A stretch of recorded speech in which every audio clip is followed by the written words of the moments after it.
Hey, business building warrior, welcome to Silent Sales Machine Radio. I've got a great episode today with a guest who I'll bring on in just a moment. She's a coaching student who's been in our program for less than 2 months now. She's been exposed to e-commerce for several years now. She's sold some on eBay and she's sold some unused products that she didn't need, extra things laying around the house, right? So she's comfortable selling things on eBay and selling things online, but she started playing around on Amazon. She considered getting into some very expensive courses, as you'll hear her talk about today. Some of the other courses in the market that cost thousands of dollars. It just didn't feel right making that huge commitment. So when she found the Proven Amazon course, found our free Facebook group, found this podcast, well, she started to get pretty excited and she jumped in and took off very rapidly. So here we are 2 months in. She's had so far, just as of today, she has a $13,000 rolling 30 days of sales at really nice margins. We dive into all of that, how she's finding her products. She's found 100 REPLENS at this point, which again, those are those underserved listings on Amazon that we teach you how to sell against. That's what we teach in the Proven Amazon course. That's the basic beginner Amazon model that we teach to all new sellers. From there, you can go in many different directions, and we love to see our sellers grow and expand into other opportunities that kind of capitalize on that early momentum of the REPLENS business. But she's there now. She's built an incredible business. She works full time, as you'll hear her share.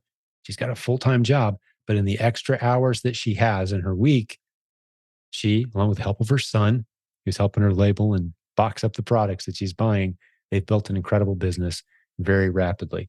We talk a lot today about how she uses Keepa to accent her ability to go in and find profitable, underserved listings on Amazon.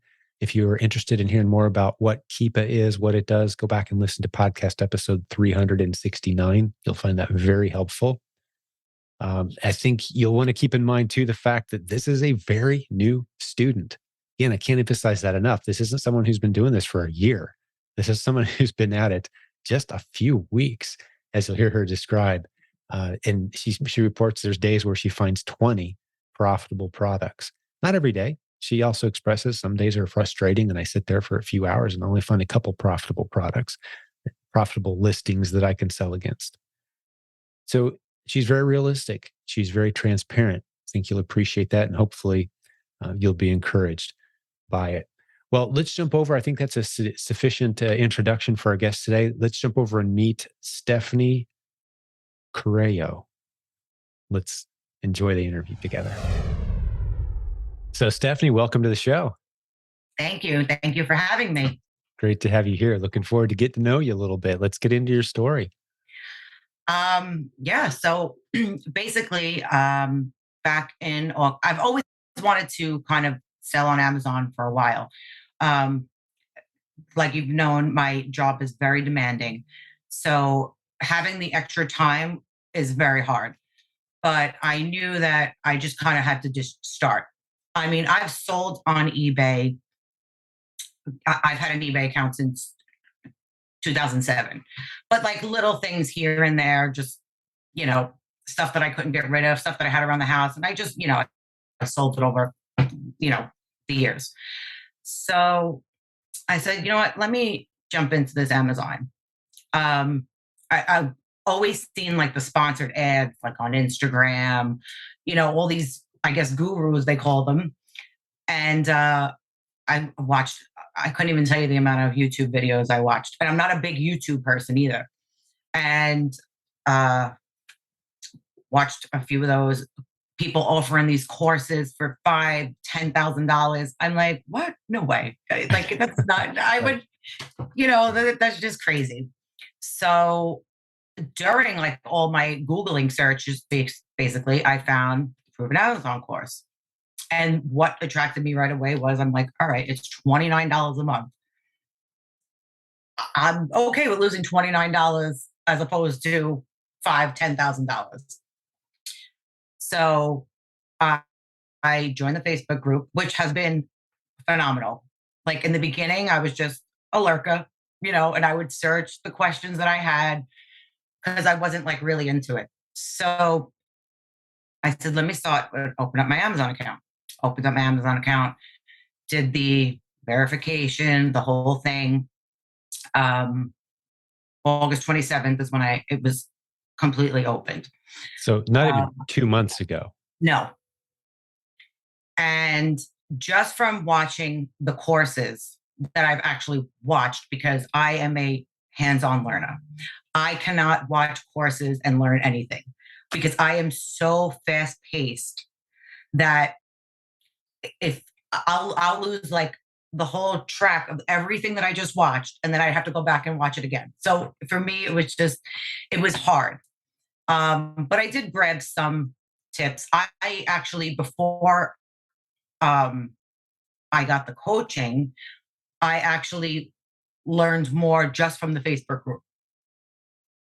So I watched, some of the courses on just going out into like the retail stores, and I will never forget it. It was the weekend of Labor Day. So I think it was like September 4th. And I said to my now boyfriend, I said, let's go to Walmart. It was a Friday night. It was like 10 o'clock. The Walmarts by me are open sometimes 24 hours. So we go, and I just start scanning stuff. Now, I was gated in a lot of things in the beginning.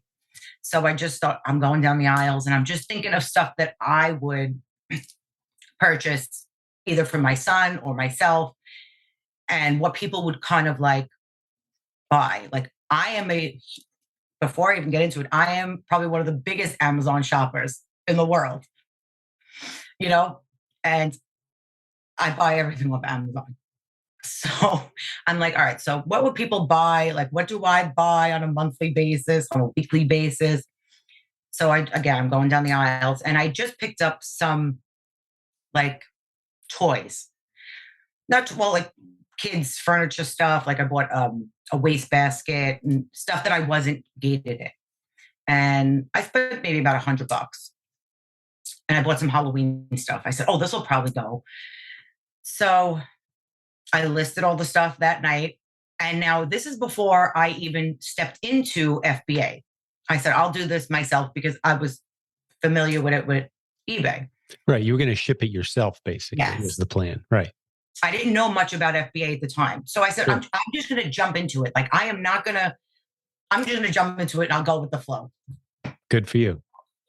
So I listed some books because I saw that in the course. I listed some books that I had. And my first sale, I think, was probably September 6th. And it was a book that I had. And it sold for like $20. And I was like, wow.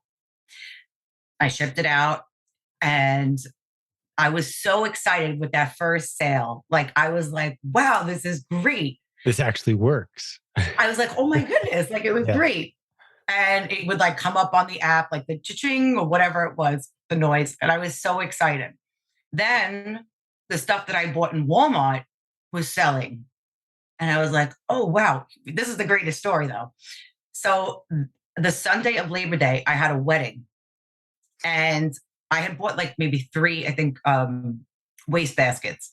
And they all sold out that weekend. So when I left the wedding, at a good profit? It was about a 20% profit. Nice. Well, after all fees. After all fees and the shipping, because I was shipping it myself. Right, sure, because you were shipping it yourself. Right. So I left the wedding and I was like, Walmart's only 10 minutes away. Let me go get more of these waste baskets. So now here I am in a gown, leaving a wedding. I'm in Walmart. People are looking at me. I said, yeah, I just left the wedding. I'm sorry.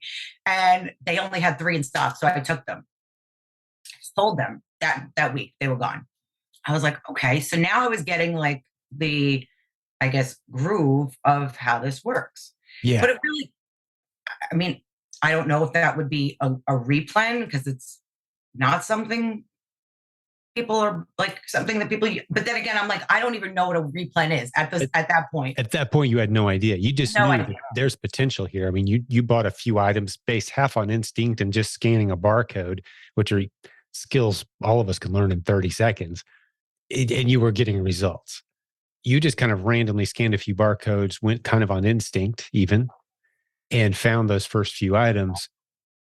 and it took off from there. We hear that so often. It's the people who get stuck in the analysis and like, oh, I've got to find that perfect product. And oh, I don't want to lose $3, trying to sell something on Amazon. It doesn't sell. No, you've got to get out there and experiment. Maybe even if you had sold those trash cans at a loss, I would still call it a victory. But you Exactly. sold those little things at a profit. How did you make the decision on the trash cans? Did you scan the barcode and just see the price difference? Yes, I scanned the barcode, but it wasn't. Was it listed? No. Yes, it was listed. Yeah, typically. It's hard to set up a new listing on Amazon if you're new, especially. So I doubt that you did that right off the bat. Oh, well, I set up quite a few at the first week, but we'll get into that. Good for you. Well, that's that eBay into like, hey, I'm used to setting up new listings. That's what all the eBay sellers have to do every time, right? Right. Well, another thing too is when I was scanning the items, I was like, but if I'm gated in this, how am I gated in this? Like I was again, like I was just going with the flow. I'm like, I'll learn my lessons as I go. So got the waste baskets. I paid $9 for them. I sold them for 30. I, I was like, this is crazy. So, so I started getting into the course more, and then like the sales slowed, like because I only had a few items. I bought like a bottle, just like a squeeze bottle. It was like 97 cents. I sold it for like $8, but then the shipping was killing me. So I was like, I really didn't want to get into the FBA because I didn't know how it worked, and I was intimidated. Like I'm usually not, but I was. Sure. So,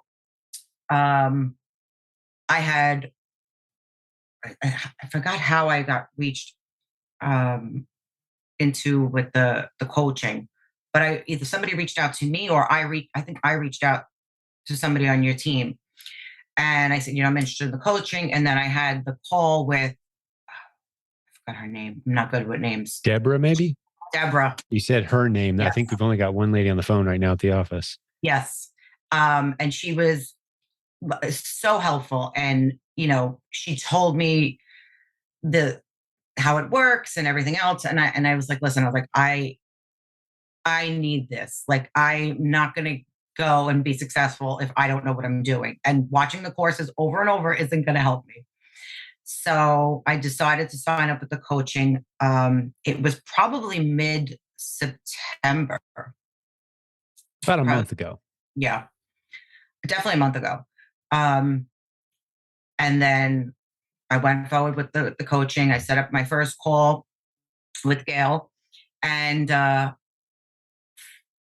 from that one call the first call I had with her, all she needed to do was just kind of show me how to look for products and just basically show me hands-on. And the next day, I probably found about 10 products. You found 10 good replens, now that we know what that is, right? Yes. And you did that in one day, your first day? First day. That's fantastic. Yeah. How are those replens going for you so far? Amazing. Well, out of not all 10, but I would say about 3 out of the 10. I can't even stock them fast enough, basically. Sure. Yeah. Tell us a little bit more about them without creating competitors for yourself. So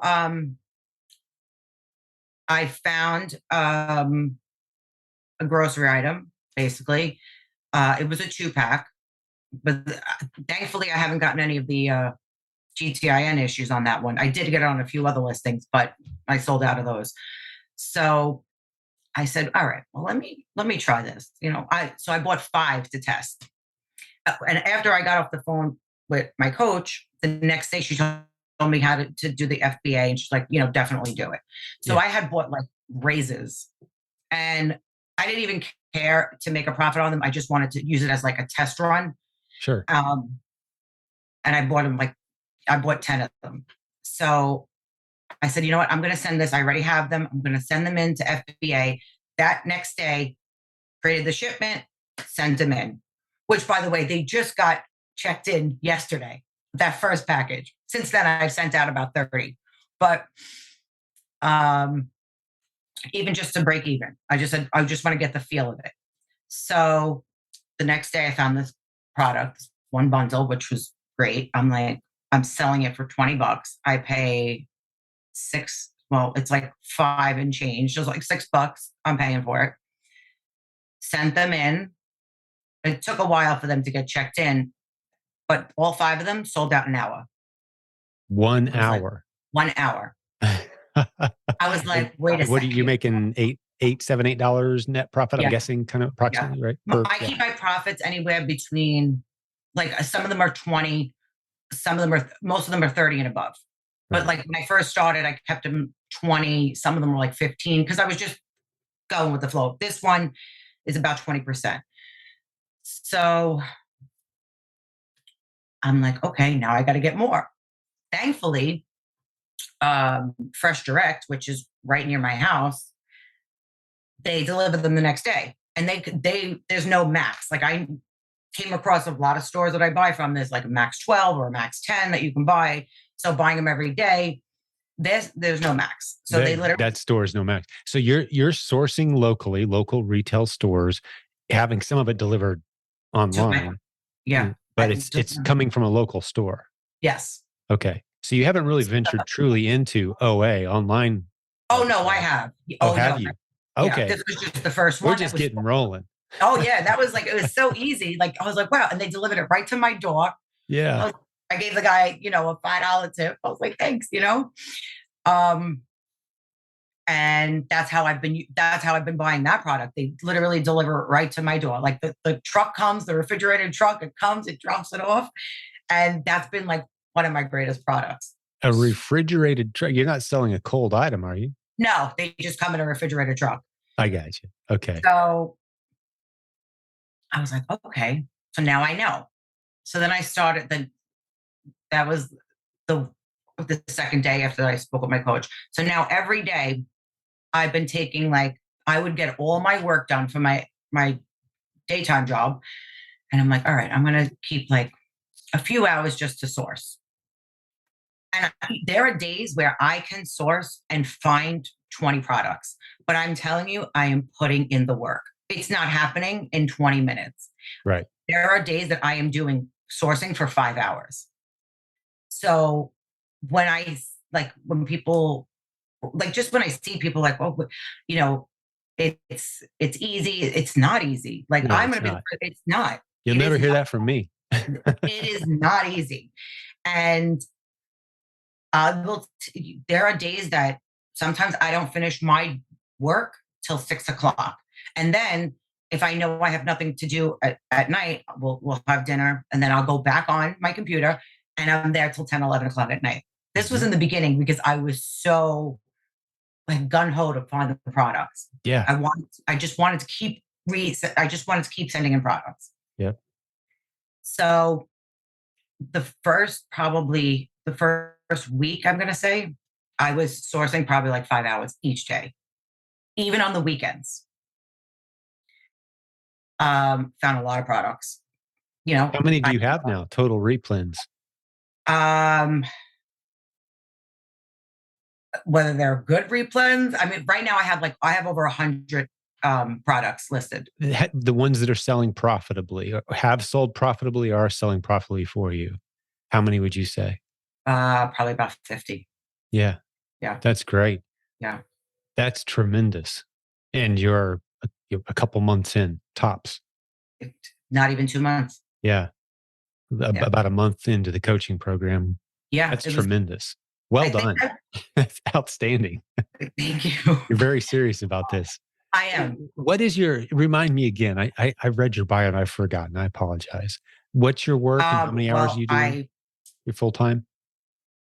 I'm full-time with Amazon? No, your real job, your paycheck. Oh yeah, no, it's full-time. It's full-time. I do accounting for a construction firm. Been with them for 15 years. Like I said in my bio, I've worked my whole life since I was 15. I put myself through college. I never not worked. So you've always had a job. You've always been a go-getter, get out there, get it done. Right. Yeah. That was kind of my story too. Until I discovered entrepreneurship and e-commerce. I didn't really have an entrepreneurial influence in my life until I kind of stumbled into it on the other side of college and those first couple jobs, So I've tried to instill that in our kids, that entrepreneurial spirit. But, I certainly didn't have it young. I Yeah. just worked hard. I got the best job I could, and I put my heart and soul into it. And I was a good worker, but man, this is so much better. So you kind of See, got the bug now, I think, right? This whole having your that's own that's business thing. that's what I want. I mean, I have several other businesses that for myself, like I do, during tax season, I have my own firm, but it's not like sustainable to live off of.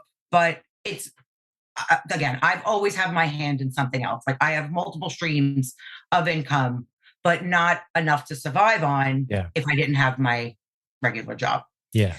But I can see that just your enthusiasm for this opportunity, you're recognizing this could be that.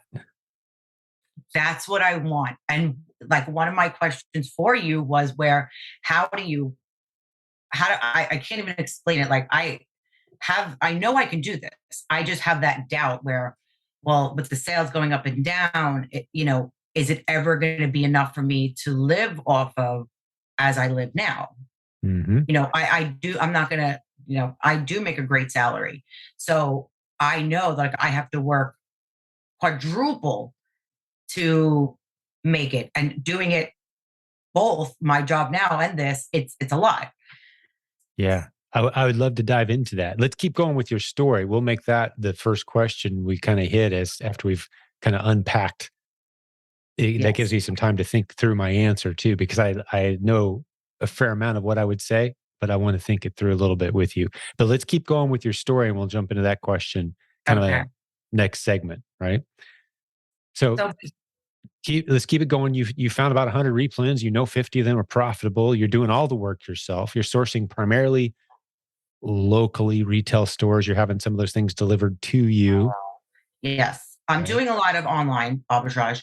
Um, when I find like now that I've gotten better at got the hang of sourcing, and I have like 3 different ways that I source. I will just look for products that I know I would buy. And basically, that's really, if I'm going to just search like on Amazon, I will go to the products that I buy.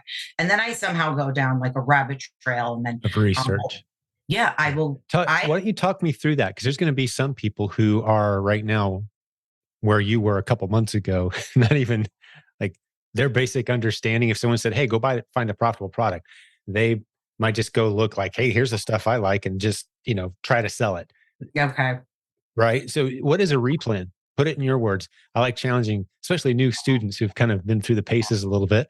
If you had to tell a friend what a replen is, define Okay. it. So all right. So I love Crystal Light, and I like to have cases of it. And going into the local grocery stores, you're lucky if you find like 2 or 3 of the flavors you like. So probably for the last 3 years, I've been buying my Crystal Light on Amazon. And I know I'm overpaying it. I know it. But you don't care because they get the flavors you want and you can grab it right now. Right. Exactly. So that was one of the products I looked up, like Crystal Light. And it just so happens that I had a case. So I said, you know what, I'm gonna sell this and see if it sells. It sold right away. Okay. That's awesome. So I went to a listing that I actually bought from and did I think it was the advanced keeper training, but the list of sellers to, grab the list of sellers, put it in Keeper. And I just went through the list of sellers and I went through all of their, oh, I'm sorry, that's my facts. Sorry That's all about right. Real life. that. Seriously. Um, it's got 4 rings. I'm sorry. Sorry. We get dogs barking. We get kids walking in the office. I'm battling a fly right now. My son's in school, so the only thing you might hear is my dogs barking. I got a Great Dane and a Yorkie, but that's a great mix. Who rules? I'm guessing the Yorkie's in charge. I'm just guessing. oh yes, oh yes, oh yes, she definitely is. So I went through the other list of sellers, and I can't I'm trying to explain how I find the product. I will either go through Keepa and search for products based off of like out of stock. And then I just rabbit trail off of, I, I'm never consistent. I will go through all the sellers. And if I don't like how I'm feeling and finding products, then I'll go back to Keepa and start from there, as opposed to going through the list of sellers, if that makes sense. Yep, it does. And then again, if neither of that works, then I'll go in and think of products that I buy and go that way. And then I'll go through those list of sellers. And I always end up just going from store to store to store and the products that they're selling. Like, for instance, one of the beginning products that I bought from a local wholesaler in my neighborhood. And not just found out, but when I found out they had their own Amazon store, I said, wait a second, let me go through their store. So I went through their store, seeing what, they're charging me and what they're charging on Amazon. I was like, interesting, because they're selling the same products that they're selling on their storefront. So I bought some of their products. Some of it, most of my probably 95% of my products are profitable. Whether they're selling fast is a different story.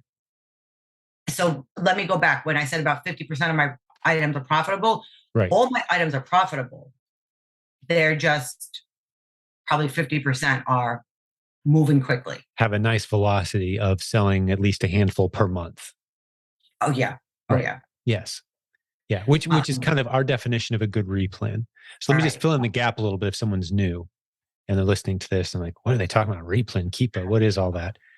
I encourage you to go back and listen to podcast episode 369 to learn what Keepa is and why we love it. It's a tool, very inexpensive, about $20 a month.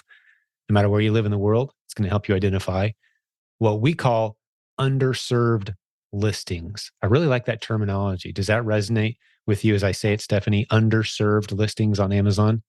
Yes. You're not really looking for profitable products so much. Right. You're looking for underserved listings, and Keepa helps you do that. I'm curious, have you been through the advanced Keepa training yet inside the Proven Amazon course? I've been through some of it, yes. Brian Olson's, yeah. And that's how I learned about the list of sellers, exactly. To pull the list of sellers. You find other sellers, you kind of look at what else they're doing. You sell alongside their most profitable, underserved listings, right? And you can get really good, really fast at finding great opportunities. And I like how you started with products you're familiar with. Yes. Not trying to determine, to be clear, you weren't trying to determine, is this product profitable? That's where most people start. Instinctually so. That's where an eBay seller, sometimes eBay sellers are some of our biggest challenges because they're thinking, okay, is this a profitable product? Yes or no? Like, well, on some listings mixed in with a blue marker, it actually is. But on other listings sold as a 3-pack by itself, no, it's a waste of time, right? So where are those underserved listings where there's opportunity for this product? That's the replens game. Yes. And so you start off maybe searching for your favorite dry erase marker, but you have to bunny trail around and see where all it appears, what other markers are popular right now, what other markers are in underserved listings. That bunny trailing is where you spend your time, and you've been able to find 50 relatively fast moving, nice velocity replen products. Congratulations. Thank you. You have the head knowledge now, the basic skill knowledge, the obstacles you have, which will kind of lead us into that question we're going to talk about when we get to it, is how do I start to scale this with the time that I have to maximize my results without starting to sacrifice the stable income that I have from my career? I want to maximize with that minimum time that I have so that I'm, as Dave Ramsey says, I've got my boat as close to the shore as possible before I leap from the boat to the dock, right? Yes. You don't want to end up swimming. So I know the feeling. I know it. Yeah. So we'll talk about that. But yeah, thanks for defining replens. That was very helpful for I think the listeners to hear just a different perspective, to hear a new seller describing what this process looks like and feels like. And compare it to eBay for just a moment. You've done eBay for quite a while. I've had an eBay account since 1999. And you've had it since 2007, which is still quite a while back. But compare this to the eBay experience. I kind of know what kind of language I use when I compare the two. I love eBay. We sell every day on eBay. We've sold $5,000 or so approximately in the past 3-4 days on eBay. I love eBay, but it's not Amazon. No, I don't even compare the two. For me, eBay, I wasn't buying products to, oh my goodness, I'm sorry. I wasn't buying products to sell on eBay. I was just selling stuff that I had. Just random stuff. Just random stuff. And the crazy part is that I had a protein shake that I had so many of them. And I was like, I don't even use these anymore. Some of them were even expired. I said, I'm just going to list them on eBay. And I went up selling them and I made $3,000 just right. I had so much stuff, just stuff that I had that I know I'm never going to use. I would sell on eBay. I never actually did it as a full business where to make money. I was just getting rid of stuff you didn't need. Yeah. Facebook Marketplace is much the same way. That's kind of how we treat that. Sometimes the bigger, bulkier, harder to, or an old couch or something, you take a few pictures of it. Somebody swings by the next day and picks it up. Yeah. But that's not, those business models, beautiful. We love them. Some people do primarily make their income from those platforms. But the nice thing about what you're building now is this can be scaled and automated to the point where as many coaches on our team and great sellers in our community know they've got virtual assistants running the whole thing, finding the products, shopping, having them delivered. Prep Center does all the boxing. The boxes don't show up on your desk. That truck doesn't pull up in front of your house. It pulls up in front of your prep partner or your neighbor who does the prepping, right? So they've got this system. And you can start to see, this thing really scales without needing me to go out every Saturday and hit yard sales or to go to the Walmart every, couple times a week and hit the clearance aisle and hope there's some good stuff there, right? So you've got this system you can scale and build now that requires ultimately very little of your time after you've worked hard and learned the hard lessons and made the mistakes and been in this community. And I appreciate, by the way, the props that you gave to our free Facebook group. I want to mention before we get too far along, silentjimdotcom. There's a link to our free Facebook group, about 71,000 people in there doing the models we teach, including this one. Great people like Stephanie hanging out, helping each other for free all day, every day. So that's definitely a great resource and it helped you get started. Thanks for the shout out to that. 100%, definitely. Yeah, good stuff in there. I learn every day in there. I'm considered one of the experts, and I'm the guy that clicked a few buttons and launched the group a few years back. But man, I'm there learning just like everybody else every day. Love it in there. Yeah. But okay, well, where do you want to go next with your story? I think we've provided some great value so far. I can't believe you're only 2 months in. This is tremendous. I'm it'll be 2 months on the 27th. Yeah. Yeah.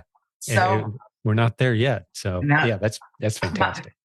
My goal was, when I first started, I said, I want my goal, because I set realistic goals in the beginning. And I said, let me sell $1,000 for the first month.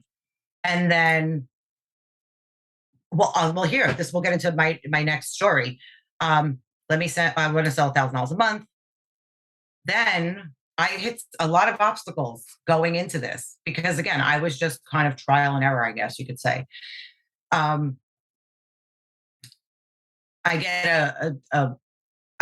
sold chocolate. Okay. I had sold, my son sells this chocolate for his school every year. And it's limited to private schools. So I don't know if you ever heard of it, the world's finest chocolate. The chocolate bars, they're $1 a piece. The door to door. Yeah. They got the 4 or 5 different kinds. The crunch with the rice in it is the best. I'm a sucker for that one. Yes. I said, I want to sell these merchant fulfilled and just see if they sell. When I tell you, now I had 10 boxes because we sell them all every year. And they just came out. My son had just started school. It was beginning of September, and I had all these boxes. I said, let me just do let me look on Amazon. And people were selling them 10 bars for $25. It's $10 for the 10 bars. I sold so many. I can't even tell you how many I sold. I didn't have any more chocolate. You just gave a very specific niche idea for a lot of people, I think. But it's interesting to me, you were selling them. So you were merchant fulfilling these because Amazon won't let you send them into their warehouse. Yes. Until about now. Yeah, right. Exactly. As we're recording this, we're in mid-October because they don't want them melting and then Amazon's response. So you were shipping them yourself Yes. during the warmer months, and there was demand there. That's a good tip. I wonder, there's probably a good opportunity there for people to figure out a way to keep the box cool. Well, he has a lesson for you. Yeah. One I'm sure there's tech out there that keeps the box fairly cool. I mean, you can't sit in 100 degrees for 3 days, but 2 or 3 days at 80, 90 degree temperature, and you still get a chocolate bar that's not melted. Did you have any problems with that? Well, yeah, this goes into my next story. Oh, okay. I'm jumping ahead. Okay. So I sent out one. I sent out a lot. And knock on wood, it was only one. So the guy gives me a bad feedback, how it's melted and he doesn't get a refund and da da da da. Right away, I call my coach. I'm like, please, I need help. It gives me, I have a risk of being suspended. I'm like, oh my goodness, what's going on? I was panicking because I bought all these products. I'm like, oh my goodness, what am I going to do? So I'm like, so I did the right thing. Amazon refunded him because it said, he said it was melted. Like right. They left it in his mailbox and it was melted. Right. And Amazon refunded him. So my first feedback, my first number, I only have two now, but my first one was bad. This is ridiculous. My stuff was melted. They don't even give a refund. But Amazon gave them a refund because it was damaged in transit. And I sent him out a brand new, fully coolered set of chocolate for free. I took the loss. I said, I'd rather, get a good feedback or have him change it for that. I emailed him, I sent them a message that I sent out a new one, and then no response, nothing.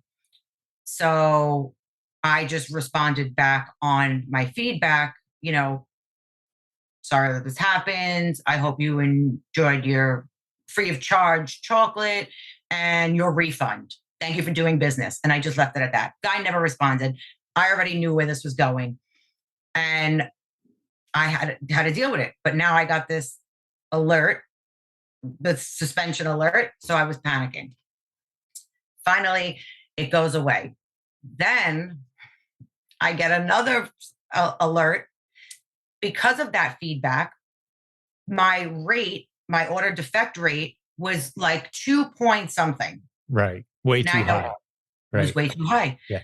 But it was because it was merchant orders. So now I'm making all these orders for FBA, but it's not affecting this other rate. So yes. I'm like, so the only thing I can do is sell more products. Merchant, even though I didn't want to, but I knew I had to. So like I had to take the initiative to get this rate down because otherwise I'm going to get suspended. I'm not even a month in and I've already gotten 2 alerts.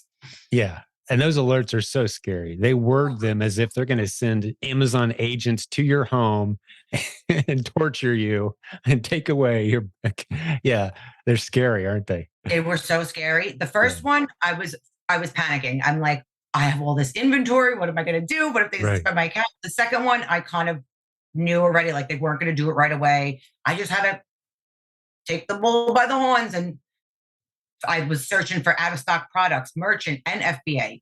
And I found it was coffee. I found a coffee that was out of stock everywhere, but the drops were like 50 drops a month. They just happened to have it at my local Target. I ran, got them, and they all sold out in a day. Yeah. So I went and got more the next day. And that's how I got my rate. I just kept selling and selling and selling. I didn't want to do it, but I had to get my rate down. Right. Thankfully, and let me say, for the listeners' sake, I've heard these kinds of stories many times. And so just to say what you just said and talk through the lesson that you learned, and correct me if I get any of this wrong, but one of the things that'll happen, especially if you're new, let's say you do send a few defective orders, broken product, gets broken transit, it's not what they were expecting, whatever. And you're merchant fulfilling, meaning you're shipping yourself like you have to do on eBay. You're doing the shipping. And the customers are complaining. Well, as soon as that defect rate starts to creep up, especially if you're new, Amazon throws a red flag in your account that, you can't miss it. It's like, hey, your order defect rate is too high. We're going to suspend your account if you don't fix this soon. Like, what's that mean exactly? How scared should I be? Right. So everyone panics. Well, it doesn't happen all that often. Actually, they would suspend you if you kind of ignore it and it continues to shoot up. You can get temporarily suspended. You get one of our friends like Jeff Schick involved, and he comes in and he's like, hey, here's what we need to do. Here's the plan of action. It's all going to be okay. 99% of the time, a suspension is temporary. Very few permanent suspensions ever for any reason on Amazon. But here's how you avoid even the headache of that. Like you did, you said you went and found some fast moving coffee and you're actually able to make a profit on this and you were merchant fulfilling. So you fulfilled a whole bunch of orders quickly, merchant fulfill, shipping them yourself. And that fixed your percentage. The thing that we often tell people to do is to go find a very inexpensive, fast moving ASIN, like boxes of pins or something, $4 or $5 a box. They're selling for $9, $10 on Amazon. You're not making any money, or maybe even you're losing $1 per sale. But you sell 40 of those in a week and your metrics look great all of a sudden. Yes. I probably made $1 on the coffee with the shipping. Right. Because if exactly. without the shipping, but I would have made $12. It was a fast mover. 50 drops a month, you said, which means probably 300 to 400 sales a month of that product, at least minimum, if not more. So you can jump in there at a decent price, sell a whole bunch, ship them, and yep, you fixed your metrics. Yeah. Amazon's happy again. Yeah. Good job. It was a lot. It was a lot. Like I made some mistakes. It's not easy. I put in the work and I'm packing all the stuff myself. So after I'm done with my job, after I'm done with my sourcing, I have UPS boxes or FedEx boxes piled above my doorstep. And I'm like, all right, well, I got to pack these. And I don't really have a set system. I tried to just get all my stuff shipped. And then I would do everything over the weekend, but that stopped because I had no more room for the boxes. I actually got a container, emptied out my whole garage to make room. And I'm like, once it comes in and I see all these boxes, I'm like, I prep them, I label them. And then when I get enough where it's taking up too much room in my living room, that's when I ship them out. So now I'm up to probably 3 shipments a week to Amazon. Nice. Because I am just buying product that I know if it's a test product, I'll only buy a few. But if I see a product that I know is going to sell and the keeper chart even shows it, I'm buying 10. Yep. I'm buying 10 right away. I'm buying the max that I can buy. Good for you. And I'll do it the next day and the next day and the next day until I have at least 30. Whatever, I won't send them all in yet. But depending on how fast the 10 move, if they don't move that fast, I return them. So I have my own little system, I guess. Yeah. Oh, you always will. And you'll kind of develop over time. And we've got best practices and standard operating procedures. And as you hit $10,000 in sales a month and then 30 and then 50 and 100, and then you're automating and then none of it's in your house. The people who have the cleanest offices and cleanest homes are the people running the bigger businesses, right? You slowly offload all of this and your margins come down because you're paying others to manage the business, but your time is freeing up, right? That's the trade-off. Yeah, you're on a great path. You're doing a lot of things right, and you're learning the business. This is the trajectory we love to see. I call this the period of intense focused effort. That's that initial stage.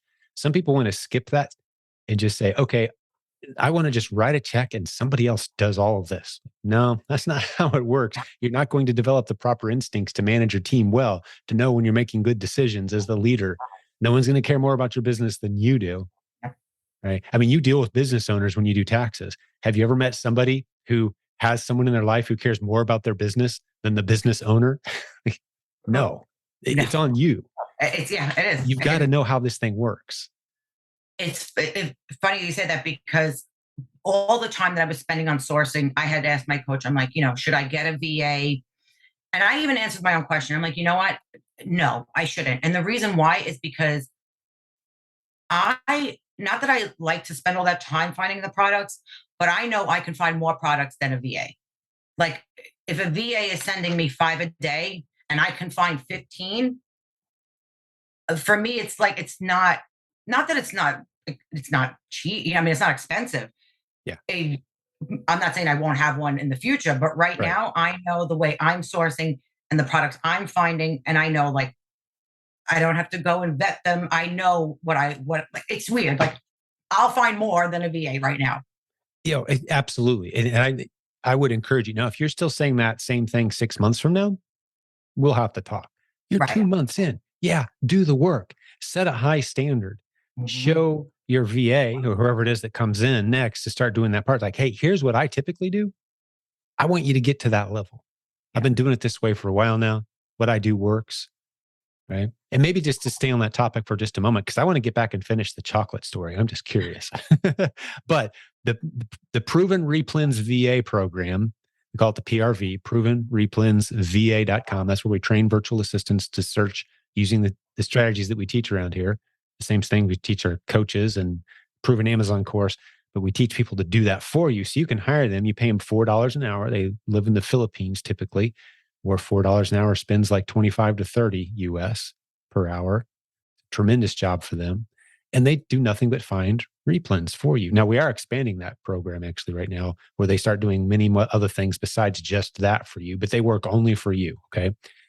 So you're saying you're doing better than they could. And I would argue that you're probably absolutely right, actually, because you care a whole lot more. You're diving in head first. But I think you'll be surprised how much progress you could get with one of the trained VAs when the time is right, a month, 2 months, 6 months from now, when the time is right.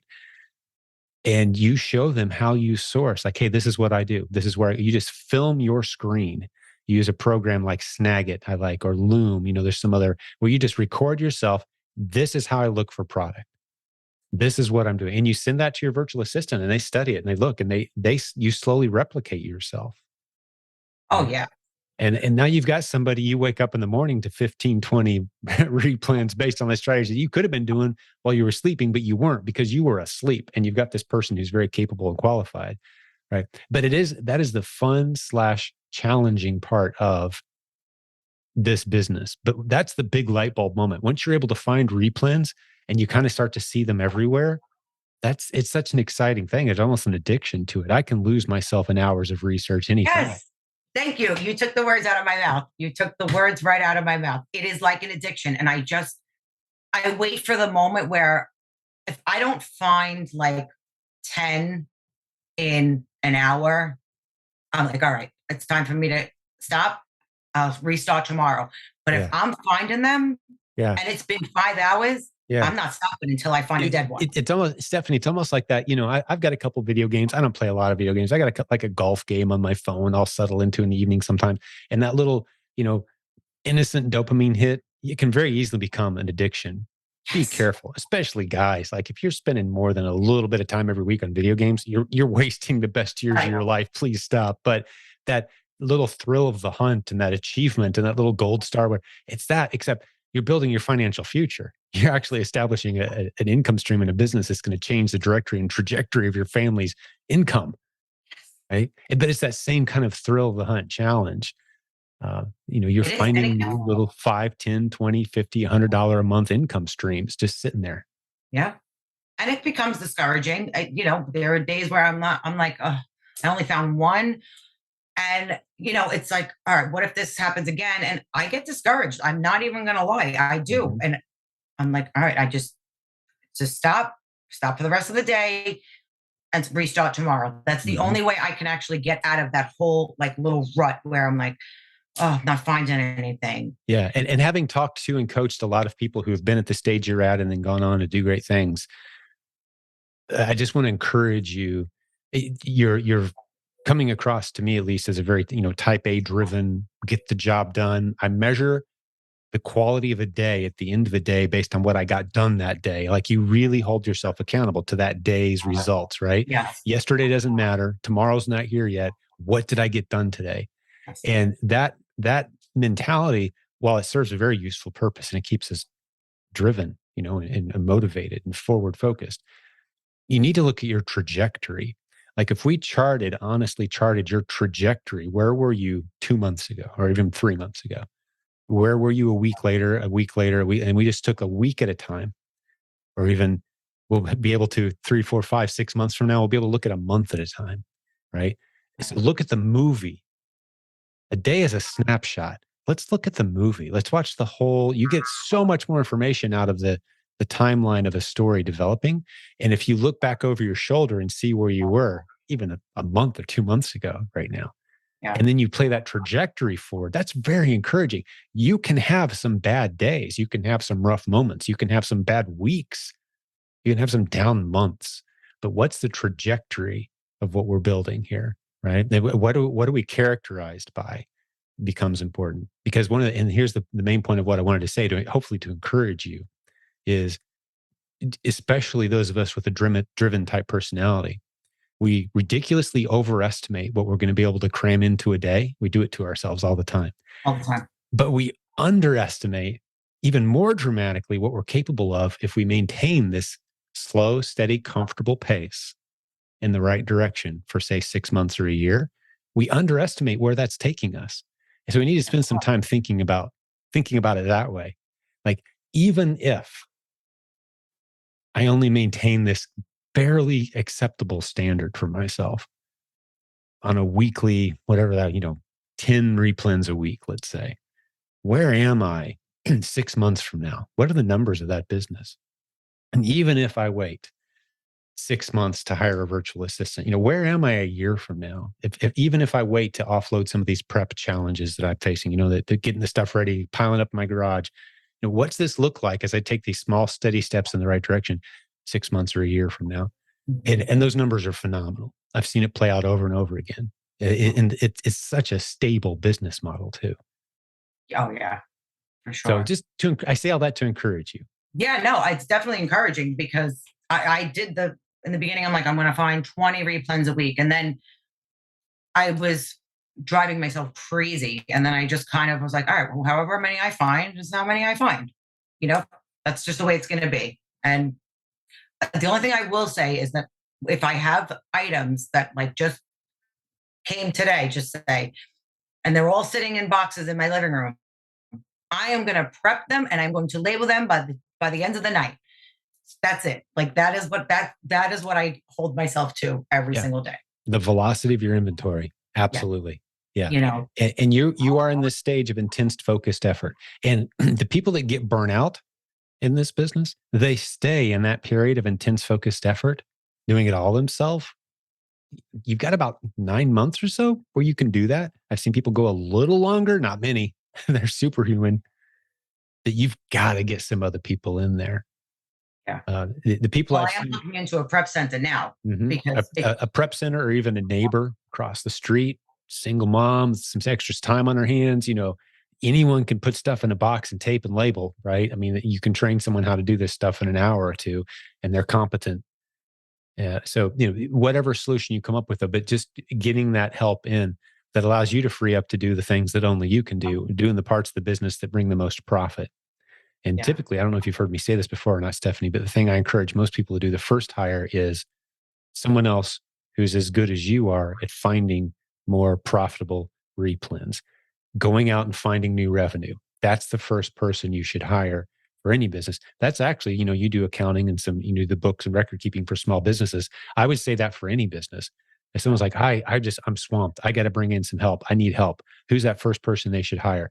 Every single time, the person you should hire is someone who brings in more revenue. Right. That's just good, solid. Yeah. Because it helps cover the additional expense of whatever you do next then. Versus the convenience hires, I call them. Like, it just drives me nuts having to do this part of my business. I'm going to go hire somebody. Like, no, that may not be the best person to hire. Yeah. It may drain you faster. For me, I have like OCD. For me, like if I'm not prepping it, it better be out of my sight and I don't see it. If I have to see it and it's wrong, I'm going to lose my mind. That's just me. That's just who I am. I did have my son label items the other night. He was like, Mom, really? I'm like, you can help your mom, please. But he did. And that was helpful, because it took however long it took, an hour to label all these products. That hour I was able to do something else with. Yes. So he labeled them all, and it was helpful. So I knew, like, I'm going to need a prep center, because how old's your son? 11. 11. Oh, perfect. Yeah. I love it. That is such time well spent. He will remember that too. Yeah. Those times that we had our kids contribute even in small ways to our business. We've had them like put stickers on all of, funny stickers have to be on all these boxes, meaningless trivial, seemingly. Although when you think about it, making somebody smile who has a tedious job, maybe opening 8 million boxes a day, and some of them have happy stickers from a 2-year-old that drew a little smiley face. They're going to remember that. It's a highlight of their day, right? So there's value there. But any way you can incorporate in and get them, like, this is our family's identity. This is our business. This is how we serve others. This, money doesn't just fall from the sky. You have to do things and serve and work, and you can bring that into your home. There's some beautiful lessons there, for sure. But I want to get back to the chocolate. Okay, so we never finished this story. So you don't sell chocolate during the summer months anymore, or did you figure out a way to keep it cool, or where? I did. I got the insulated boxes, but all the other chocolate that I had, I sent it to Amazon. Once the 16th came, I'm like, nope, I'm done with this. They're going to Amazon. Yeah. And I sent them into Amazon.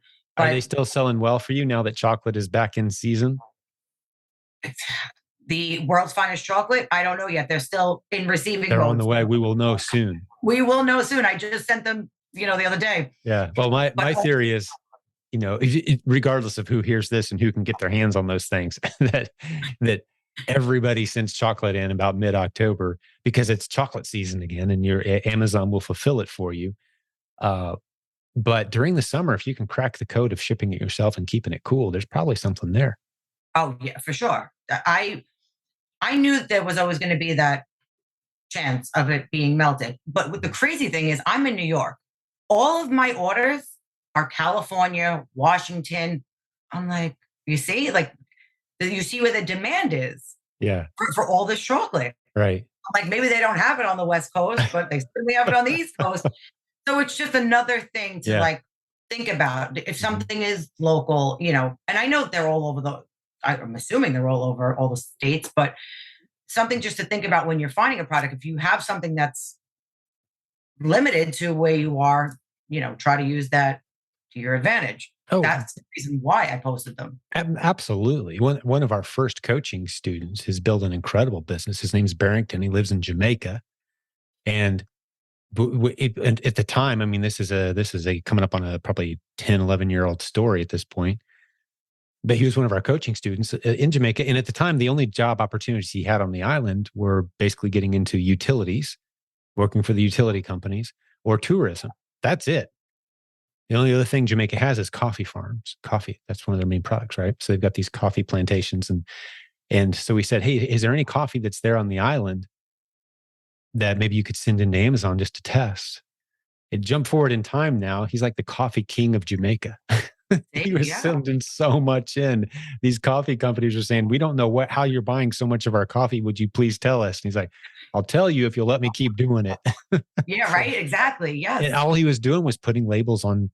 So because he had that local advantage again. And sometimes we discount the stuff we walk right past every day, the regional stuff that it could be. I mean, hey, it's worth it. It's worth testing. And that's actually one of the modules in our course.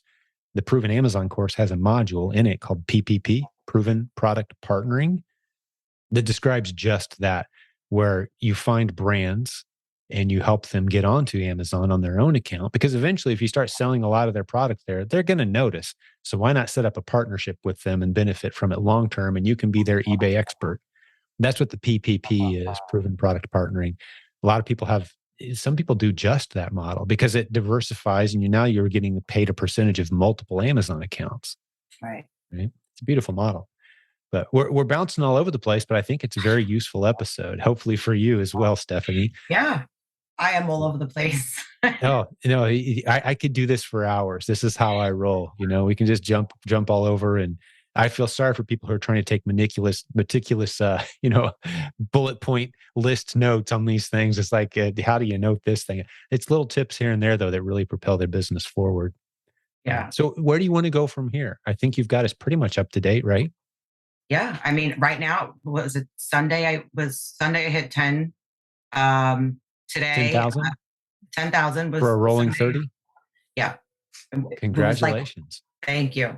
Right now, 5 days later, I'm almost at 13,000 for rolling 30. Yeah. That's awesome. That is really good. You're driven for sure. You're on a great trajectory. I am spending, thankfully I had the capital. So sure. I knew whatever I didn't sell on Amazon, I was going to sell somewhere else.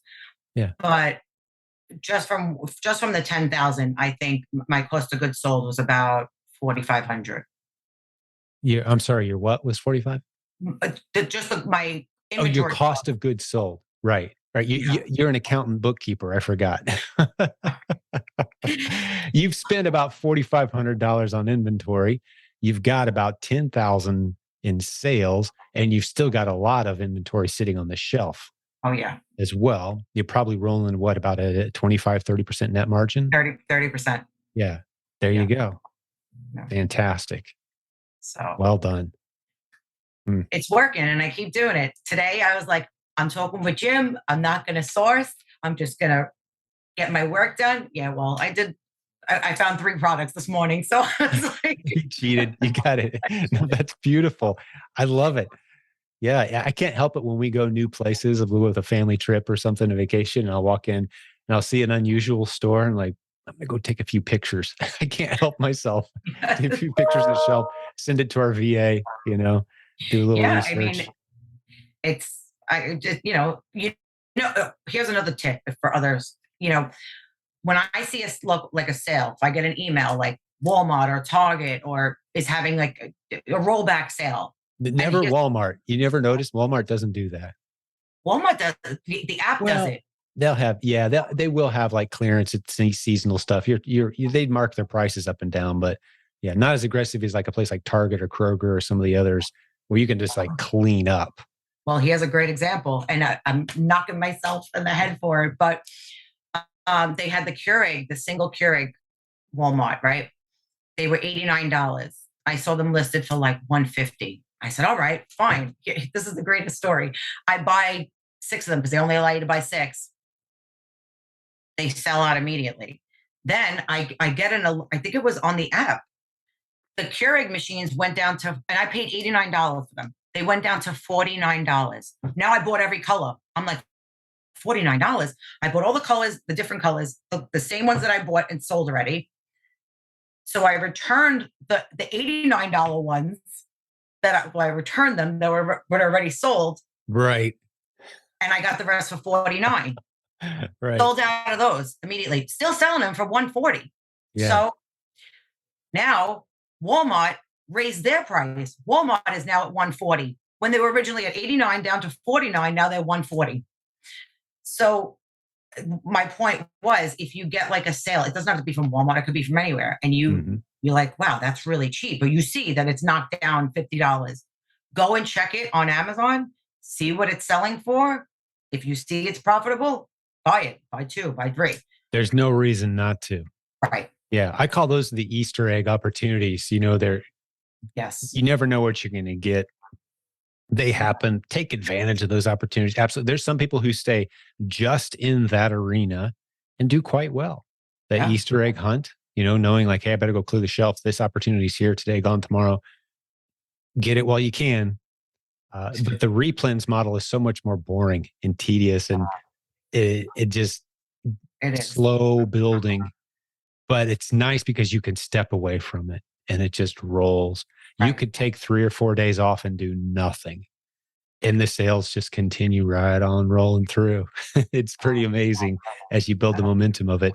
But why not take advantage of those great sale opportunities, those one-time flips and stuff? Absolutely. No reason not to. Just, I saw it. I jumped on it. I said, I'm going to do it. Once you know how to research, and it's not just a matter of the price being higher on Amazon either. One of the basic skills you learn early on in our program is just because the price is high on Amazon doesn't mean there's actually people paying that much money for it. It could be sitting there not selling to anybody. That Keurig could be sitting on another listing for $280, and you're thinking, whoa, buy it for $50, sell for $280. I'm going to go buy them. Well, no, there's only been one sale in the past 6 months at that price point on that listing. Don't sell against that one. Find the one that Keepa says people are actually buying. Exactly. That's one of the skills we teach you. Are people actually buying at that price is an important information for you to figure out before, because you make your money when you buy your inventory, not when you sell it. Does that make sense? Yes. Try to teach people. Your research is done on the front end. You put all the pain on the front end. So you're only buying winning products, or products at least at the worst case that you can get rid of, break even, or at a slight loss. You're not buying a bunch of inventory you're going to have to take a bath on. I think that's why it takes me longer that's why I put so much time into it, because I'm not buying products that I know I could lose on. So, Right. I'm keeping it above 40%. So yeah, ROI. Yeah. For me, I'm like, if I don't want to, I think I probably only took one hard loss on anything that I've sold already. Even if I break even, I'm okay, because I'm still in the beginning stages. So yeah, I think that's probably why it takes me a lot longer, because I want those higher profit products. Yeah. And this is a great study. If you run the system the way that it's taught, your worst case scenario is occasionally you're going to have some products that you got to get rid of and kind of break even on. Right. But you're not going to end up with, like so many Amazon sellers have, who have gone through those YouTube videos you were talking about earlier, the $5,000 and $10,000 courses. That's just the start. Then you've got software that costs hundreds of dollars and all the research. And then you've got a garage full of product they're going to teach you how to market. And then when it doesn't sell, which is the case about 90 to 95% of the time, it doesn't sell, even though you've done all the research and done everything right. Well, now you've truly taken a huge loss. We don't let you buy inventory that you're going to take a huge loss on. We just don't allow it. That's a risk we don't allow you to take with the systems we teach. So you're doing it beautifully. And as this scales out, where do you think you're going to be? You have like a 6-month, kind of target here, or 1 year? What are you thinking? Here's my goal. Being that it's Q4 and I'm just kind of throwing in those Easter eggs, my goal by the end of the year is 50,000. I want to be at 50,000 total sales. Total sales. Yeah, having started basically, September-ish. Yeah. Yeah. So 4 months and 50 grand of sales at approximately 30 points margin. That's what you're looking for, net margin. Yeah, that's not bad at all for starting up a new business. You deal with other small business owners. I mean, that's a pretty attractive business model right there. Yeah. In your spare time, fitting it into the cracks. A lot of the very wide cracks, but yes. Yeah, exactly. 5 hours at a time is no joke, right? Yeah. Yeah. Well, what else do you want to talk about? What questions do you have for me? Because we do want to hit the one about, how do I make the transition, from one to another, and what the reality of that is. We can hit that one. You want to talk about that first? Yeah. I mean, because I only have really like another one. If you want to talk about this, repricer. Yeah. Again, okay. I don't have a lot of software. I only have Keepa. I have an inventory lab. Those are the only two things I have. I don't have anything else. I don't want anything else, because I can't. The more software, it's going to drive me crazy. Yeah. Oh, for sure. And you'll have more eventually, but there's no reason to have any more than that. There's people with 7-figure businesses in our community who use only Keepa and Seller Central. Yeah. They don't even have inventory lab, or they don't have anything to help them with their shipments. I don't even use inventory lab for my shipments. I only use it just to keep track of my inventory. I use everything through Amazon. It's the Amazon seller. Right. Yeah. That just shows what's possible. But where you'll start to see the trade-off is it's an investment in the efficiency and the scalability of your business. Right. So it's not a matter of going out and buying all the right software tools and then starting to painfully apply them to your business. It's, okay, I'm spending a lot of time repricing my inventory. I wonder if there's a tool that could automate this process and be 95% as good as I am, but I don't have to touch it. You're like, well, yeah, hey, here's for $50 a month. Here's something that does that. It's like, wow, I'm freeing up 10 hours a month of my time, or if not more, for $50. Yeah, I'll do that. So you kind of just piece them on over time. You don't run out and buy them all and then try to figure out how to use them. That's not how it works. But let's jump back to the conversation. And this is just me kind of brainstorming with you now, because everybody's going to have different financial goals and different comfort levels. One of the, when I'm talking with a married couple, for example, and they're talking about, let's say it's a wife who's really excited about this business and the husband's a little more skeptical, or vice versa.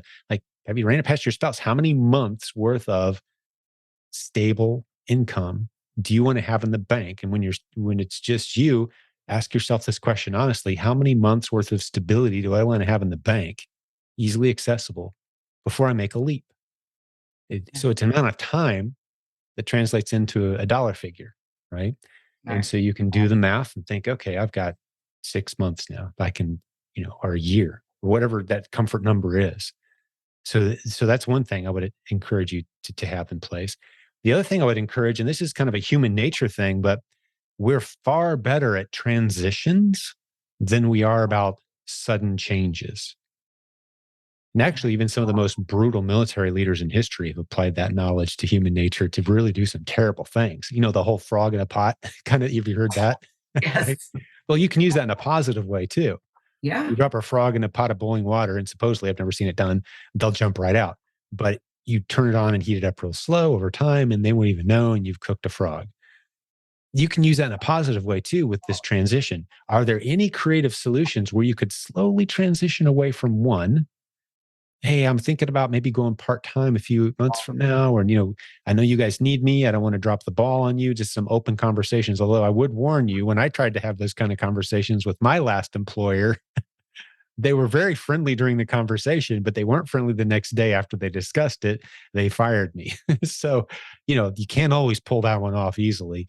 But if the possibility is there, depending on what your relationship is with your employer, then you can start these gentle transitions, right? Or you can, use your vacation time to maybe have those conversations. To make some extreme progress. Instead of your vacation being a vacation, your 2 weeks are, I'm going to really go all in and just get my business stable. And it can take you a little bit more time if all you've got is a few hours here and there. Right. But as a general rule of thumb, until you're at about 60 to 70% of your income, most people are pretty uncomfortable taking that step backwards into their own business. But what I can say is it will shock you. Two things will shock you when you go full time. I've heard this consistently. It happened to me. When you go from working for someone else for a paycheck to having your own thing, no matter what the numbers look like, there's a couple things that are going to surprise you. One is days. If you think they go by fast now, you ain't seen nothing. Weeks go by as fast as days used to. And you'd think, oh, I've got all this extra time now. No, the days just cook by. And that's been true for me for over 20 years now. I remember I haven't had a day that's just drug on. And I look at the clock and it's only 2. I look at the clock again an hour and a half later and it's 2:05. Like I haven't had a day like that in 20 plus years. Wow. Because the time belongs to me now and it's more precious now and it just flies by, right? So that's one thing that's true. And the other thing is you can make a lot of progress very fast when that's all you're doing. You can just, I mean, the stuff that used to take you a month is now taking you a couple days and you're just cooking through.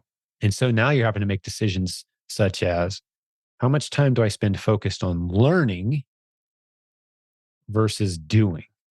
How much time do I focus on scaling versus getting in the weeds, getting my hands dirty? And right. So you're kind of figuring out, how do I manage my time? Because right now it's find replens. Okay, they're piled up. Get them out of my house. And you can churn at that level for 6 to 9 months comfortably. Period of intense focused effort, learning great lessons. You get a year and a half into that pattern, and you're going to hate those boxes. You're going to hate Amazon. You might hate me. I'd appreciate you not sending me any hate mail, but it becomes tedious at that point. It's exciting and fun and cool and awesome now. It can start to become tedious and like it kind of takes over your life in ways that you resent almost if you don't scale, separate it, turn it into numbers on a piece of paper, have a healthy routine, those kinds of things. So this is all me addressing that topic in kind of a random way, I know. But really, ultimately, a lot of it's just math. At what point can you reasonably pay the bills, meet the requirements, financial requirements, live at the same level of comfort you have, and completely move away from that other income source? At what point does that make sense? At what point can you go tell your current boss, I can't afford to work for you anymore, right? Yes. Where is that? And only you can really kind of determine what that line is based on what sacrifices you're willing to make. And you may say, I don't want to make any sacrifices. Well, you wait until the income from your business is as big as the income from your current employer, which could take a significant amount of time. I'm giving myself 5 years. Oh, yeah, you'll be there way before then. I want to have at least a year in reserve and then consistent where I am at now, I'm very, I guess, conservative when it comes to like money. So I That's know, smart. like, well, I wouldn't say it depends on the situation, but Sure. um, but yeah, like I said 5 years, and I love my job. Like it's a love hate relationship. You know, I have a great relationship with everybody that I work with, but it's so much time on my life, and it's becoming a lot. Like since Mhm. COVID, I've been working from home, and working from home has been a million times more than working from the office. One of the tasks I could give you, one of the challenges, I mean, because it's pretty easy to figure out what you make per hour at the job you're at, how many Hmm. hours divided by the paycheck they give me, right? Right. Do the same thing on your Amazon business, and you're going to see you've scaled very quickly from making like $5 or $10 an hour to the point where, just doing some rough math in my head, 20 hours, the margin, I mean, you're $50 an hour or so approximately, and heading up quick, Right. right? Yeah. So at what point can you truly legitimately, is it a sacrifice? You're harming your future self and the future financial possibilities that 10-year-old version of you could have by staying at your employer. As you start to do the math, I'm making so much more money here. Right. It's not just about not only do you have your time freedom and the flexibility and the mobility, you could go anywhere. This is a business in your pocket. Yeah. Pretty incredible. Yeah. So there's a lot of reasons to cut ties at some point. And so That's it's the just kind goal. of keeping all those factors balanced in your head. But and then not being too the thing that scares me, and we have people that do this. It's like, hey, I bought the proven Amazon course, signed up for coaching, and quit my job. What are we doing next? I'm like, wait, you did what? What was that third part? Wait, hold on. We don't offer that around here. We don't encourage it. You didn't hear that from Okay. us, right? No way. But that's not what you're talking about. You're saying this is my 5-year plan. I'm saying I think you could do it in a month to a year a year to a year and a half and hit. I don't know what you earn at your other job, but the trajectory you're on, I don't know of a lot of jobs that pay more than where you're going to be a year from now. I like the sound of that. Yeah. Yeah, I'm going to do as soon as this is done, I'm going to be doing the math. I'm going to be figuring it out. Yep. The dollar, just how many hours did I put in and what's my net divided by my net revenue for a Yeah. month? Like, Yeah. right. It makes a lot of decisions like, should I be cutting my own grass when there's a neighborhood kid who would do it for $20 an hour? Like, it would have cost me an hour of my day. Yeah. I pay him 20. I'm worth 80 an hour. No, I'm gonna pay a kid to cut my grass. Are you kidding me? I could be making $80 instead of cutting my grass. Yeah. Oh yeah. Oh yeah. Right. So you Yeah. start making decisions that way and you really specialize, go all in, and you'll be amazed where you'll be, 6 months even. I can't wait to get you back a year from now. I just have a feeling you're on this leadership growth track. You've got this real world experience with business. Anyone who's done bookkeeping for real businesses just has a business sense about them. Like some of the best people you can know are good accountants. People have been doing business books for a long time. You can't blow by them with some business plan that's full of fluff. They're like, show me the numbers. Oh They yeah. make numbers driven decisions all the time. My QuickBooks is penny to the penny. Like, Meticulous. yeah, it's because I want to see my actual profit. Like, I don't want anything left out. Like, I know that Inventory Lab does a profit and loss. No, I don't use that. Mhm. I have my own system, number to the penny. Like, because this is what I want to do, and I want to make sure that I'm not missing anything, and I want to plan out my future. Yeah. So And when you say 30 points net margin, you're talking 29.7% net margin. Like you're not messing around, It's it wasn't beautiful. like 29.7. Yeah, it's Yeah. tremendous. Well, you're a pleasure to get to know. I have really enjoyed this today. Was there anything else on your list today that you wanted to hit? Um, just the repricing because Oh, I don't know. we breezed past that. Well, the repricer I use is Be Cool, Okay. and they've been a great sponsor of the show as well. But that's the one that we use. I would say, and this is what I always say about when I talk about repricers is, which one should I use? Well, if you talk to 50 coaches on our team, you're going to get 8 or 9 different answers. Okay. You have your preferences. But at what point does it make sense to get one? At the point, again, and this can be reduced to a math question. How much time per hour? How much are you worth per hour? Right? What's your hourly rate? What are you able to earn in your business? If you just sat down and find REPLENS, break it down. What's your time worth? How profitable is your business? Net margin divided by total hours that you're working. If you can get tools that cost less than that to do parts of the job that you don't have to do anymore, if you can get a virtual assistant or get people or tools that start to automate those processes, it becomes much easier to sign up for that $50 a month program or that 70 or whatever it costs you, right? Because you can do the math of how much time it's saving you and what that time is worth to you. So a repricer at the point where you've got about 100 ASINs is when you kind of start thinking about it, because to keep your velocity maximized, your margins and your velocity maximized, keeping those products moving, right? Because again, with REPLENS, we want to make sure we see at least a small handful of sales per month on every ASIN that we're selling against. If we're not doing that, we want to pull it out. A repricer helps you do that. What is the repricer? What does it do? Okay. Yeah, the bare basics. I apologize. I talk with these things so often. The bare basic of what a repricer does is it keeps you as optimally priced as possible to maximize your revenue while moving the product at a velocity that's reasonable to you. Because remember, the REPLENS model is selling right next to, alongside, shoulder to shoulder, other sellers. And you guys can all move your prices anytime you want, anywhere you want. So who's going to win the sale most of the time?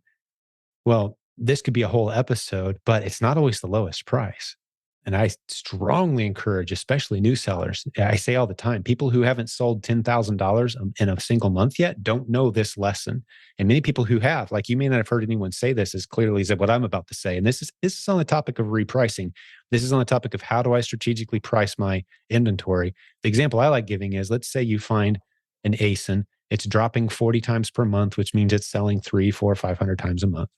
There's a handful of other sellers on there. And you take a look at it and you look at the 2 or 3 lowest priced sellers and you think, man, those guys are priced so low. I don't think I can compete with that. So you move on and you skip that ASIN. I say, no, don't move past that ASIN. If it's selling quickly, we know the buy box rotates. But even if the buy box, you look at the Keepa data and the buy box doesn't seem to be rotating a whole lot, you still want to get in and test at the middle of the pack in the price points, right? Don't go there, play with the 2 or 3 in the mud price points. Go into the middle of the pack somewhere where you can make $5, $8, $10, $15 a sale, whatever the margins are, and just park a couple units there and see what happens. More often than not, if it's a fast moving ASIN, you are going to win some sales, at least a few per month. That's a winning replen ASIN. Why is it that sometimes you're able to make sales even though you're in the middle of the price point pack? Because you may be thinking, well, if I'm a buyer and I have the option to pay $10 or $5 for the same item, I'm going to pay $5. Low price wins every time, right? Well, no, not necessarily, because like you said earlier, you buy everything from Amazon. I'm sure there's been plenty of times where you were out of, berry flavored Crystal Light and you're like, I want it here 2 hours from now. I want a 12 pack. Well, the only one that's available in your zip code at the warehouse near your house is actually marked $8 above the guy who has it out in LA for $4. But you're about ready to pay $12. Yes. Why? Because you can have it here in 2 hours. It doesn't show up in the buy box for anybody else in the world except you, because you're in that zip code where it's sitting on the shelf. So those fast moving popular ASINs sell at very nice margins all day, every day, because the product is located in a zip code near the customer. Yes. And I think if anyone just got lost as I said that, I think I did a pretty good job. Rewind a minute and a half, 2 minutes, and listen to me say it again. I just nailed it. That's how you can get a price advantage in the middle of the price pack. I'm always in the middle. And you were on the Monday night call on Facebook, and I had asked you a question. If I have a fast moving ASIN and I have the stock, is it better for me to sell it merchant fulfilled as opposed to FBA, because I have the advantage of getting it delivered faster than FBA? All the FBA sellers were 2 weeks out. Mine, I was able to sell it and get it to them in the next 3 days. I sold 35 in one day. Yeah, beautiful. Well, do you know why those FBA sellers were all 2 or 3 weeks out? Because they're still being checked in. Exactly. Yeah. It's not because Amazon takes that long to ship it. It's because Amazon's saying, hey, we've got this product on the way. But when it gets here, we're going to sit it in the corner for a couple weeks, and then we're going to have a couple breaks, and then we're going to go open the box and put it in the corner again. Like, it takes Amazon forever to check things in sometimes, and they know this. So yeah, if you see a handful of FBA sellers with dates that are way out, and Amazon's showing you those products, that is a great product to list, merchant fulfill, like you just said, ship it yourself, price yourself high, as high or higher than the other FBA sellers, because there's plenty of shoppers out there that say, I don't care that it's an extra 20%, 40%, 120%. I don't care. This is the one that can get on my desk tomorrow. Yeah. So, and that's exactly what happened. That's exactly, and I saw, and they were all FBA, and I was probably $15 more than the lowest price. And I had that advantage because it was something that they wanted right then and there. The same way I would do. You were up there with the highest priced possibilities on that listing and sold. Yeah, that's a great lesson. Yeah. So human intelligence will always be better than any repricer. Right. Just kind of looking, studying, what do I want to do here? And some people just love the repricing. They love getting in there and tweaking and playing with it. But repricers can be set up in an intelligent way.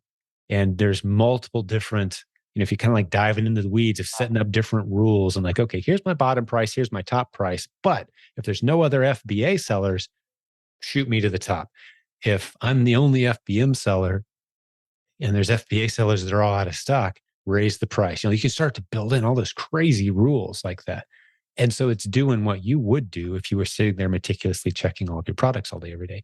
Or you can just set it to say, hey, I want to maximize my sales and velocity in a general kind of way. I don't want to be the lowest FBA price. I also don't want to be the highest. If sales slow down, slowly lower my price till sales pick up and then slowly raise my price. You can set those very generic rules. So there's not one set of simple rules that work for all sellers. That's not how it works, but a repricer will keep you competitively priced while attempting to maximize the velocity of your inventory. And it's great for REPLENS sellers. There's plenty of people swear by it. And the first time you turn it on, typically you'll see a really nice bump in sales. And, I think I'm going to do it because I go in and tweak every single item. I'll take however long, I'll take it like on a one night during the week. I go through all of them and I'm like, and then I check the other buy. Like, and it's time consuming. So if I can pay whatever it is per month, it's definitely worth it. And you can put some of your ASINs on the repricer and some of them not. It's up to you, right? It's not like you have to turn it on for your whole account. It's not like there's one repricer out there. Amazon had a repricer. It's early days. Basically what it did, you turned it on and it made you the lowest price on everything. So if anyone else, people just race into the basement. Like, oh man, it was useless, right? That's not what a good repricer does. You can set those rules to where, here's my minimum. I will not go below. And if it spends too much time there without making a sale at your minimum, you can go in and say, okay, this is nice. I'm going to step away from for a while. I'm going to sell these 5 units and get rid of them. And then we'll revisit this ACE in a couple months from now. You put it on your calendar and check it out again. Yeah. That's how the business works. But that's what a repricer does. Does that help? Yeah, absolutely. Because now I'm going to get one. Yeah, I think you'll benefit from it. I really do. And we've got some good partnerships. I'll stick a few repricer links in the show notes today, so you can check out we got discounts and such for listeners, sponsors, and all that. Most of them are affiliate links, but we save you some good money if you use those links instead of just going straight to the site. Yeah, great. Well, I've got another podcast episode coming up right after this one, so I've actually got to get bouncing here pretty soon. But was there anything else on your mind before we start to wrap this up, Stephanie? No, I think that was about it. Well, I think this was a great episode. I appreciate how authentic and transparent you are, how genuine you are, how excited you are. I think you're going to fire some people up to jump in and give this thing a try. So I hope so. Yeah, I hope so. Thank you for having me. I appreciate the opportunity. It was great speaking with you. Yeah, it's great to meet you as well. I'm encouraged and excited. I want to go do some REPLENS hunting. Right? I'm going to do it now. It never gets old, man. There we go. Well, I'm going to talk to the listeners for just a minute as we wrap this one up. Okay, Stephanie. Okay. So if you joined Stephanie and I today, thank you for your time. Hope you benefited from it in tremendous ways. If you enjoyed this interview, you should know we've got a few hundred of them. Interviews with students new like Stephanie, or maybe people who've been around quite a while. In many cases, single moms or stay-home moms or parents doing it with their families with six-figure a month businesses, running them from home or on the road full-time, living all over the planet. It's pretty incredible, this community. We love having these interviews and discussions with them. So if you liked this today, man, there's a bunch of these. Go to silentjimdotcom and click on the podcast link, and you'll just see hundreds of great interviews like this one today that encourage you to step into e-commerce, specifically the REPLENS opportunity that we teach in the Proven Amazon course. And if you want to work one-on-one with one of our great coaches, we got about 60 of them. All of our coaches have a couple things in common. One, they've built an amazing business over an extended period of time using the content and training that we teach here. And two, they've got a teacher's heart. They truly care for others. They love getting in the weeds. And as Stephanie shared with us today, her coach has already had just a few calls, but they've already made tremendous progress. Really good people on our team. We'd love to hear from you. A link to that's at Silent Jim as well, if you're interested in our coaching. So on behalf of the entire team, my tremendous guest, again, one more shout out. Thank you, Stephanie. Good work. Thank you very much. Pleasure getting to know you. And everyone who helps make this podcast possible, all our great sponsors. Hey, we'll have another great episode for you again real soon. God bless you, business building warrior.